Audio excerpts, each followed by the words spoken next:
नहीं उम्मीद। इनका जन्म भ्रष्टाचार के दलदल में हुआ। मनोहर लाल बोले, देश के सर्वोच्च नेता के लिए ऐसी भाषा का इस्तेमाल शर्मनाक है।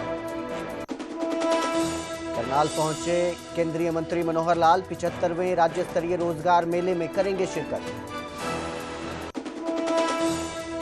पंजाब में बाढ़ पर मदद के लिए हरियाणा की पेशकश पर बोले केंद्रीय मंत्री मनोहर लाल, कहा मदद के पीछे तंग सोच नहीं बल्कि मानवता के नाते दिल से बढ़ाए मदद के हाथ। जम्मू और पंजाब में बाढ़ ने रोकी रेल की रफ्तार। रेलवे के जम्मू, अंबाला और फिरोजपुर डिवीजन की 271 ट्रेनें रद्द या की गई डायवर्ट। अंबाला में टांगरी नदी उफान पर, कई इलाकों में भरा पानी। फिलहाल सुधर रहे हैं हालात और पानी छोड़ा तो बढ़ सकती हैं मुश्किलें। कैबिनेट मंत्री अनिल विज ने संभाला मोर्चा। पठानकोट के गांव में फिर घुसा पानी। उफान पर भाग और तरना नदियां, गांवों की गलियों में घुसा पानी। अजनाला में जल भराव जारी, कई गांवों में अब भी 5 से 7 फीट तक पानी। हाईवे तक पहुंचा बाढ़ का पानी। जम्मू कश्मीर के रामबन में बादल फटने से 4 की मौत, 4 लापता। मलबे की चपेट में आए कई मकान। राहत और बचाव कार्य जारी। रियासी में भी बादल फटने से 7 लोगों के लापता होने की खबर। के प्रायोजक पतंजलि गाय का घी, माँ का भरोसा, प्यार से परोसा।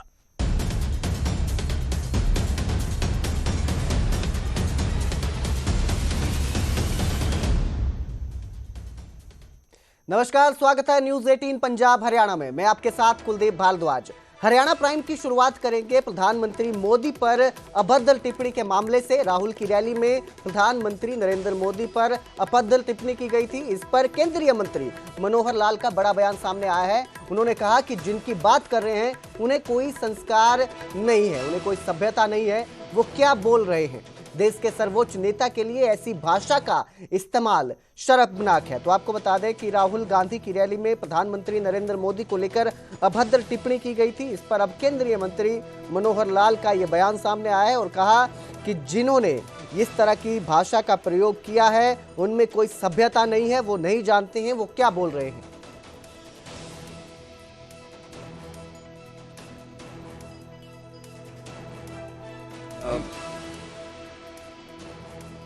प्रधानमंत्री नरेंद्र मोदी की मां के लिए गलत शब्दों का इस्तेमाल किया राहुल गांधी की यात्रा के लिए। जिन लोगों की आप बात कर रहे हैं उनको कोई संस्कार नहीं है, कोई उनको ये सभ्यता नहीं है कि क्या बोल रहे हैं, किसके लिए बोल रहे हैं। अपने देश के सर्वोच्च नेता को इस प्रकार की भाषा का वो इस्तेमाल करेंगे तो इससे बड़े शर्म की बात नहीं।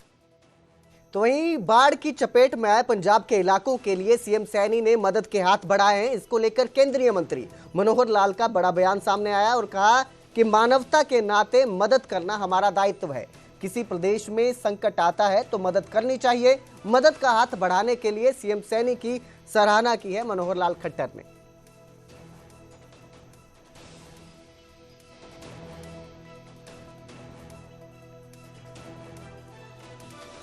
मानवता के नाते से हम इस प्रकार का कोई भी कठिनाई संकट कहीं किसी प्रदेश में आता है, किसी भी भाग में आता है तो हमारा दायित्व बनता है कि हम उसकी मदद करें। और इस नाते से मुख्यमंत्री जी ने ये जो ऑफर किया है बहुत मैं उनकी सराहना करता हूँ। इस प्रकार की जब भी कोई विषय आता है तो इसमें कोई भी भेदभाव या कोई भी इस प्रकार की कोई संकीर्ण सोच नहीं बल्कि उदार मन से जो उन्होंने कहा वो ठीक है। और अब जिक्र करेंगे अंबाला का, जहां टांगरी नदी उफान पर थी लेकिन देर रात के बाद से पानी कम होना शुरू हो गया है, जिस वजह से अब लोगों को भी कुछ राहत मिलनी शुरू हो गई है।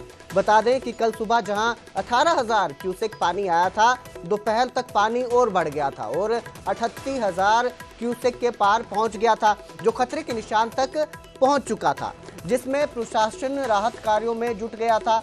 रात भर लोग परेशान रहे कि कहीं रात को और ज्यादा पानी बढ़ गया तो मुश्किलें बढ़ सकती है। लेकिन राहत की बात यह रही कि अगर पहाड़ों में बरसात नहीं होती है तो यहाँ से सारा पानी उतर जाएगा। और अब हालात सुधरने शुरू हो चुके हैं।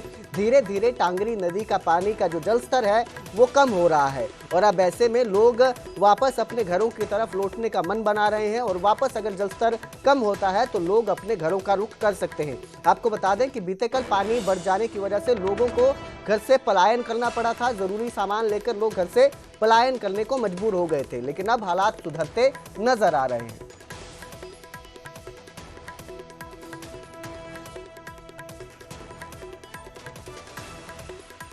और अब बात बड़ी खबर की जो इस वक्त की आ रही है। पंजाब में बाढ़ के बीच हरियाणा का एक पत्र है। हरियाणा ने बीबीएमबी को पत्र लिखा है और पंजाब को पानी कम करने के लिए यह पत्र लिखा गया है।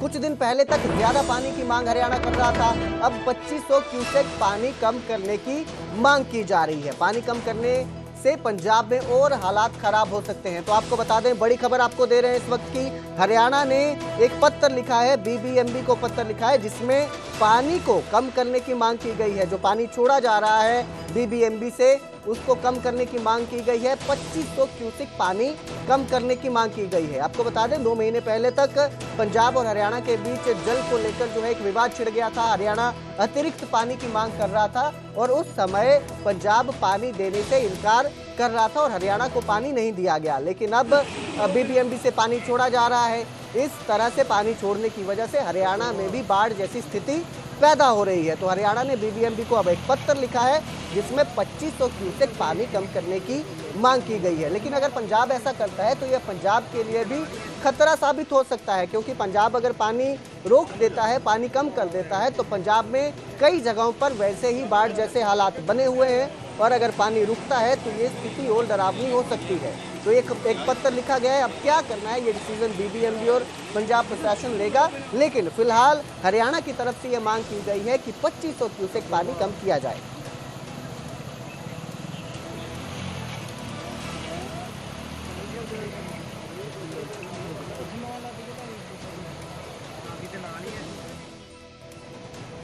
तो वहीं अंबाला की टांगरी नदी पर उफान के बाद अब जिस तरह से हालात सुधरने हो चुके हैं तो लोग भी घरों की ओर पलायन करना शुरू हो चुके हैं। किस तरह के वहां के हालात हैं वो भी आपको दिखाते हैं। इस समय हम खड़े हैं चांदपुरा में टांगरी के ब्रिज पर, जहां पर कल लगभग 38,000 क्यूसेक के करीब पानी, सरकारी आंकड़ों की अगर हम माने तो 38,000 क्यूसेक यहाँ पर पानी आया था। लेकिन और अब देख सकते हैं मेरे पीछे आप, पानी काफी हद तक इसमें उतर चुका है। लोगों को काफी इसमें से राहत मिली है और जिस समय 38,000 क्यूसेक इसमें पानी आया था तो खतरे के निशान से काफी ऊपर ये पानी चलने लगा था। लेकिन उसके बाद पानी राहत के नाम काफी उतरा और लोगों को कुछ राहत मिली। क्यों नहीं आया था तो लोगों ने उससे पहले ही अपना सारा सामान छतों के ऊपर रख दिया था, जिस कारण से लोगों का काफी बचाव हुआ। लेकिन लोगों के घरों में कई कई फुट तक पानी इसमें जाता रहा। हालांकि प्रशासन इसमें लगातार लगा रहा। प्रशासन ने बोट भी मौके पर पहुंचाई और जो कई लोग जो अंदर रह गए थे तो घरों के अंदर, उनका रेस्क्यू भी किया था। लेकिन इस पानी की तबाही भी अपने आप में ये कहने की बात हो सकती है। मेरे साथ कुछ लोग यहाँ पर आए हैं, देखिए इनसे पूछते हैं कि किस तरह से इन्होंने पानी का माहौल देखा और कितना इनका नुकसान हुआ। क्या नाम है आपका? संजीव जी, पानी आया, काफी उतर चुका है, आप यहीं रहने वाले हैं, लोकल, क्या कुछ कहेंगे और कितनी आपने तबाही देखने को मिली? पानी बहुत ज्यादा था यहाँ पर, ये पूरा भर के चल रहा था पानी और इस तरफ को सारा पानी चला गया जी। और पानी इतना था ना, बस पूछो ना जी, बहुत पानी था जी। क्या कोई फसल या खराब हुई या कुछ? बस इस साइड तो थोड़ा घरों में पानी गया है जी, पानी खेतों में भी पानी आया है पिछली साइड। कोई गांव में कुछ ज्यादा नुकसान? किस गांव में तो फिलहाल हमारे यहाँ थोड़ा बचाव कर लिया था प्रशासन ने, बंद लगा के थोड़ा, पर पानी ने वो भी छोड़ दिया। कुछ गांव के लोगों ने भी, सामने देख रहा हूँ मैं, बांध लगाया था, तो उसका कुछ असर हुआ था? हाँ, बस थोड़ा कंट्रोल, बाद में फिर वो क्या, वो पानी ज्यादा आया ना तो वो पानी ने तोड़ दिया था वो भी पानी। जम्मू माता वैष्णो देवी में आई बाढ़ का असर जहां सड़क मार्ग पर पड़ा है, वहीं रेल मार्ग भी इससे प्रभावित हुआ है। बाढ़ के कारण फिरोजपुर मंडल, जम्मू मंडल और अंबाला मंडल की लगभग 271 रेलगाड़ियां इससे प्रभावित हुई हैं। बरसात के कारण रेलवे ट्रैक और कुछ ब्रिज को भी नुकसान हुआ है, जिस कारण पहले सिंगल लाइन मूवमेंट की गई थी, लेकिन फिर इसे बंद कर दिया गया, जिस कारण अंबाला मंडल से भी कुछ रेलगाड़ियां प्रभावित हुई हैं। 11 ट्रेनों को शॉर्ट टर्मिनेट किया गया है और 11 ट्रेनों को ही शॉर्ट ओरिजिनेट किया गया है। गनीमत रही कि अंबाला की टांगरी नदी में आया उफान का असर दिल्ली और सहारनपुर रेल मार्ग पर नहीं पड़ा। बाढ़ के कारण ट्रेन सेवा प्रभावित होने से यात्रियों को परेशानी का सामना करना पड़ रहा है।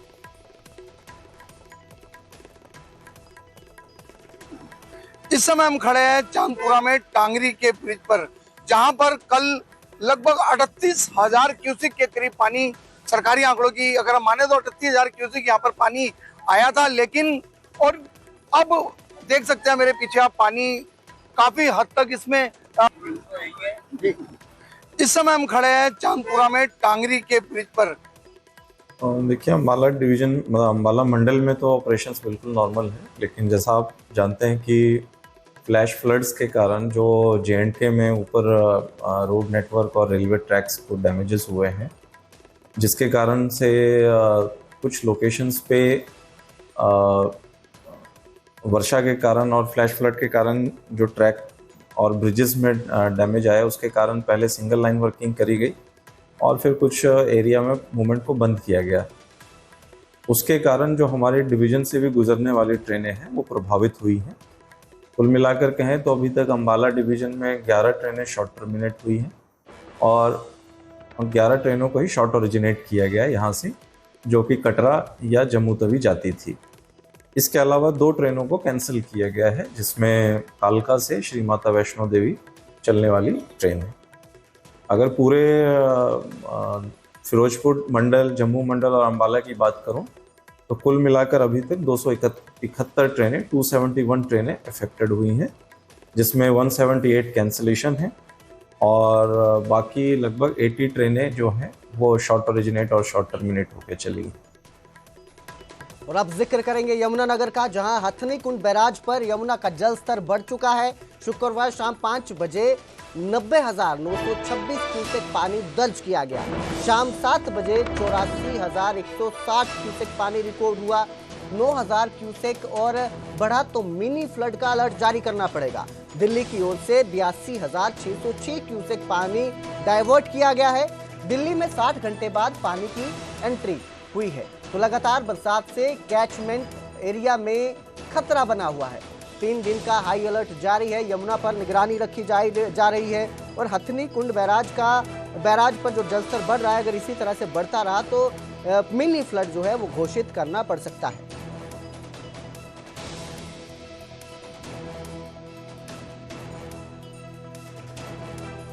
पास पानी, टोटल पानी है 84,160 और जो हमने जमुना को दिया वो है 75,640। बाकी 7,010 WJC में है, 15,010 EJC में है। तो मैक्सिमम पानी आज का रहा 90,926।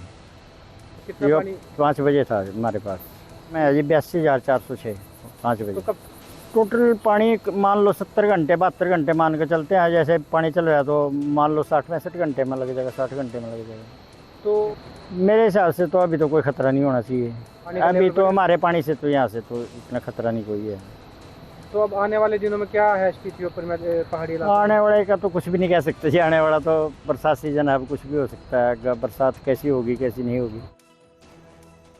पंजाब के अमृतसर के अजनाला में हालात बेहद खराब हो रहे हैं। कई गांव बाढ़ के पानी में डूब चुके हैं, खेतों में पानी भर गया है, सड़कें भी पानी से भरी हुई हैं। ऐसे में खराब मौसम स्थानीय लोगों के लिए एक बड़ी मुसीबत बन गया है।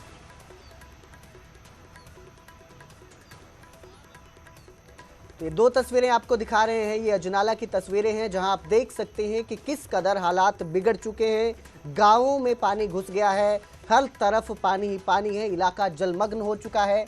आलम यह है कि गांव में एक जगह से दूसरी जगह जाने के लिए भी ट्रैक्टर का सहारा लेना पड़ रहा है। लोगों को ट्रैक्टर के जरिए रेस्क्यू किया जा रहा है। कहाँ सड़क है, कहाँ ज़मीन है, सब एक बराबर हो चुका है। ये 2 तस्वीरें आपकी स्क्रीन पर हैं। आप देख सकते हैं कि एक तस्वीर में ट्रैक्टर पर लोगों को एक जगह से दूसरी जगह रेस्क्यू किया जा रहा है, लेकर जाया जा रहा है। वहीं दूसरी तस्वीर में आप देख सकते हैं किस कदर हालात बिगड़ चुके हैं।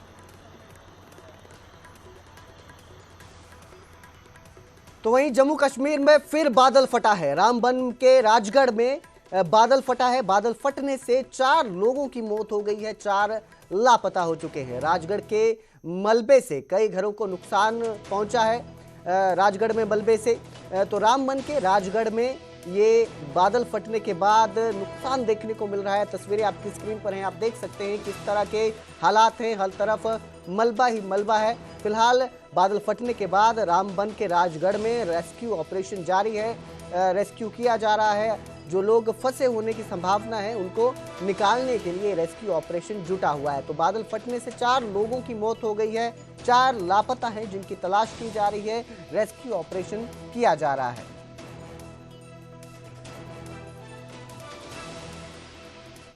तो उधर हिमाचल प्रदेश में भारी बारिश का अलर्ट है। हिमाचल में 31 अगस्त तक भारी बारिश की संभावना जताई गई है। चंबा, शिमला समेत 7 जिलों में बारिश का अलर्ट है। कुल्लू, कांगड़ा और मंडी में भारी बारिश का खतरा बताया गया है। ऊना और बिलासपुर में भी बारिश का रेड अलर्ट है।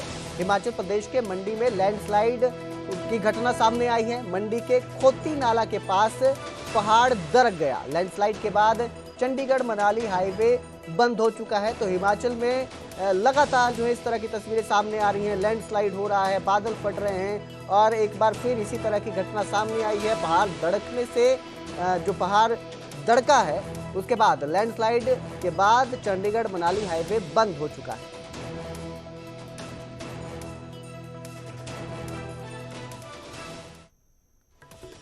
पानीपत में किसान को 36 साल बाद इंसाफ मिला। पीडब्ल्यूडी की लापरवाही का खामियाजा भुगत रहा था किसान जो है। पीडब्ल्यूडी ने बिना जमीन एक्वायर किए सड़क बना दी थी। किसान परिवार की तीसरी पीढ़ी कोर्ट में इसका केस लड़ रही थी। पीडब्ल्यूडी ने मुआवजे की मांग को भी खारिज कर दिया था।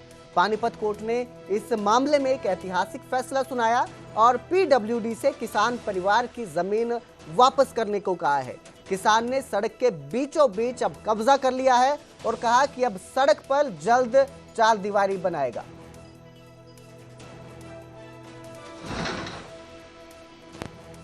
उन्नीस 1960 में जो सड़क निर्माण हुआ था पीडब्ल्यूडी के द्वारा अवैध कब्जा किया गया था किसानों की ज़मीन पे।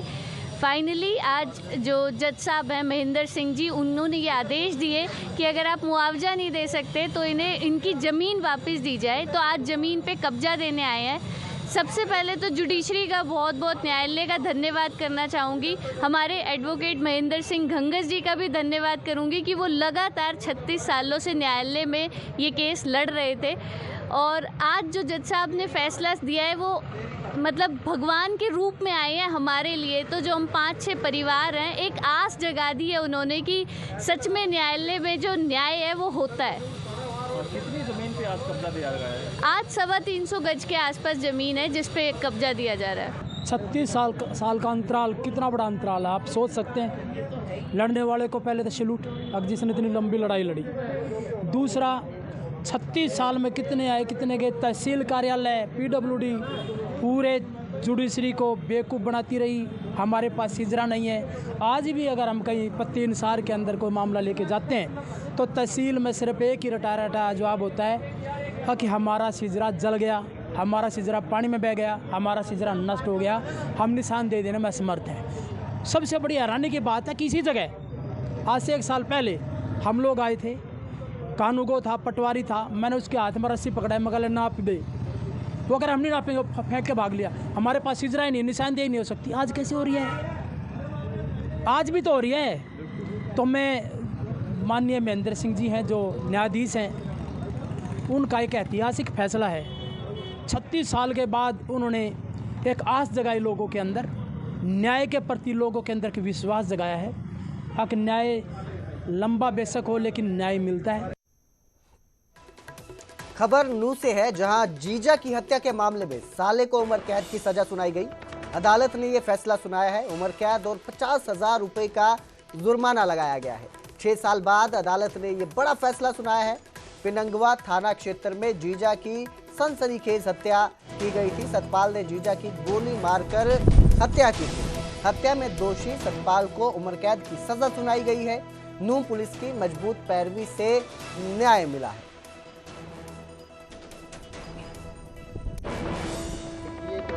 4 नवंबर 2018 का एक मैटर है और हमारे थाना पिनवा का मैटर है।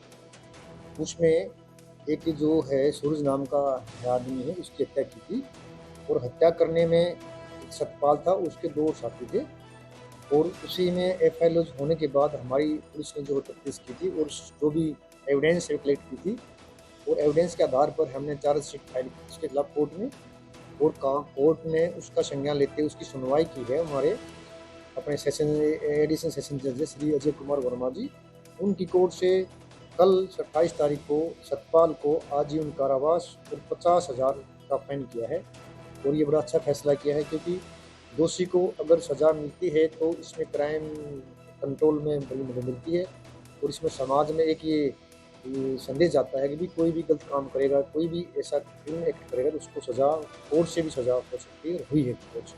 इसमें कोर्ट का भी बड़ा धन्यवाद करता हूँ भी जो पुलिस ने अपनी पैरवी की थी, जो केस फाइल किया था उसके आधार पर सज़ा दी।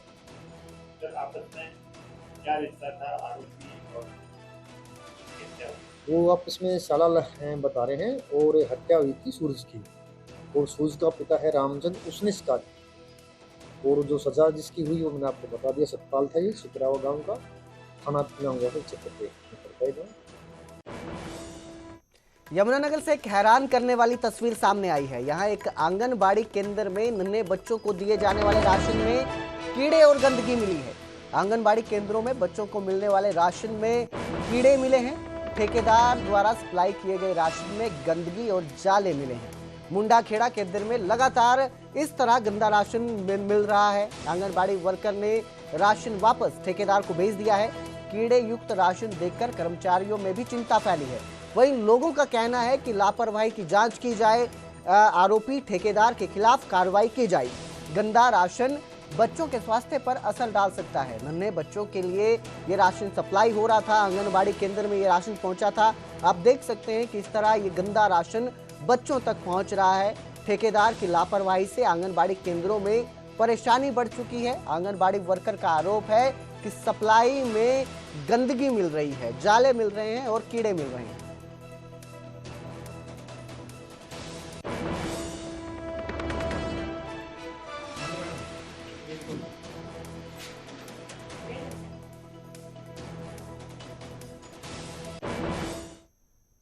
तो वहीं नूह में अवैध कब्जों पर लगातार कार्रवाई हो रही है। फिरोजपुर जिरका उपमंडल के दोहा गांव में एसडीएम लक्ष्मी नारायण के आदेश पर फिरनी के रास्ते पर अवैध तरीके से बने ढांचों पर पीला पंजा चलाया गया। इस कार्रवाई के दौरान पंचायत एसडीओ के साथ भारी पुलिस बल मौजूद रहा। कुछ जगहों पर विरोध भी देखने को मिला, लेकिन पुलिस प्रशासन ने सभी को शांत करवाकर कार्रवाई को निष्पक्ष तरीके से कराया। पंचायत के द्वारा कब्जा किया हुआ 22 कब्जे निर्माणाधीन फिरनी पर थे, जिसका केस उपमंडल नागरिक प्रोसेस जगम केस डाला हुआ था, जो 19/3/2024 को निरस्त कर दिए गए थे और उसी की अनुपालना में एज ए ड्यूटी मजिस्ट्रेट मुझे यहाँ नियुक्त किया गया, जिसकी तोड़-फोड़ आज जो ये साफ करवाया जा रहा है। तो सर कितने मकान इस फिरनी वाले रास्ते पे आए हैं जो अभी तक कार्रवाई की? इसमें फिरनी पर टोटल 22 अवैध कब्जे थे जी, जिसमें 13-14 तो मकान थे और बाकी कुछ बाउंड्री वाल थी, जो सारे ही कंप्लीट निरस्त कर दिए गए। रास्ते की लंबाई चौड़ाई कितनी है सर? रास्ते की लंबाई अप्रोक्सीमेट 4000 फुट लगभग है और इसकी जो चौड़ाई है वो 33 फुट है। सर ग्रामीण आरोप लगा रहे हैं कि एक तरफा कार्रवाई की जा रही है। एक तरफा कार्रवाई, कानूनी कार्रवाई की जा रही है, एक तरफा कार्रवाई कोई नहीं की जा रही, न सरपंच का रोल न कि ग्राम पंचायत का रोल। ये तो सरकारी जो तंत्र है, ये फिरनी साफ करनी है और फिरनी में मकान बना रखे थे इसलिए, और ये पक्की बनेगी, इसका पैसा आया हुआ है और ये पक्की बनेगी। हरियाणा प्राइम में फिलहाल इतना ही। बाकी की खबरों के लिए देखते रहिए न्यूज़ 18 पंजाब हरियाणा।